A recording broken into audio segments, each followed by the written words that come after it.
Странски цени на пазарот во Штип и овој петок купувачите пазаруваа само оно што е неопходно. Компир, зелка, банана, мандарини, јаболка, тие најмногу купуваа на денешниот пазарен ден.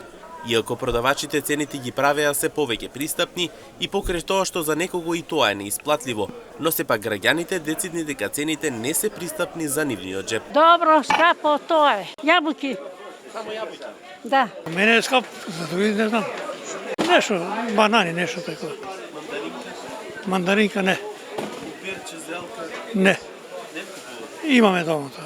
А така, што мислите, квалитетна ли е работа? Па зависи, има и квалитетно и неквалитетно. Па отвориш дома, половината ќе отвориш.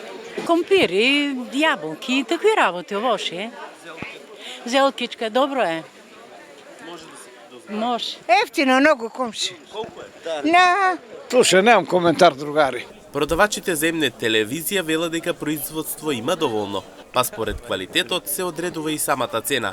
Истакнаа дека сепак за секого има производство. Денеска имам повеќе артикли, што значи почнувам од карафиоло, па лук, имам магданоз целер, морков, пашкенат цвекло, тиква, брокула, салата, спанаќ, трупка, крумиче и дајкон и блитва. Која цена се движи? Мислам цените се исти како нек нашто е Петар, не е покачено ништо. Колку се движи? Зависи од квалитетот. Значи имам нов карфио 130, имам и стар 100 килото. Предпоставка речеме морков ми е нов 50 денари кило. Цвеклото ми е 50 денари килото, броколата новата ти е 150 денари кило, марулото има од 20 до 40 парче, спанаќот ти е 70 од фолија.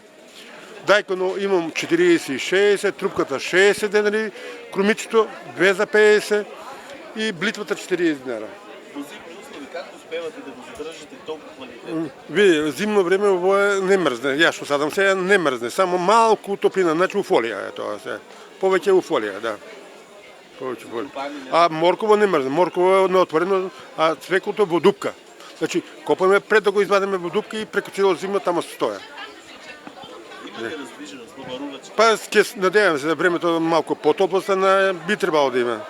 Осевали беше многу ладно. Инаку овој петок на речиси секоја тезга се продаваше и марулата и свежиот млад кромит, како и целерот, брокулата и спанаќот. Јаткастите плодови денес беа низ оставен дел од продажбата и понудата на продавачите.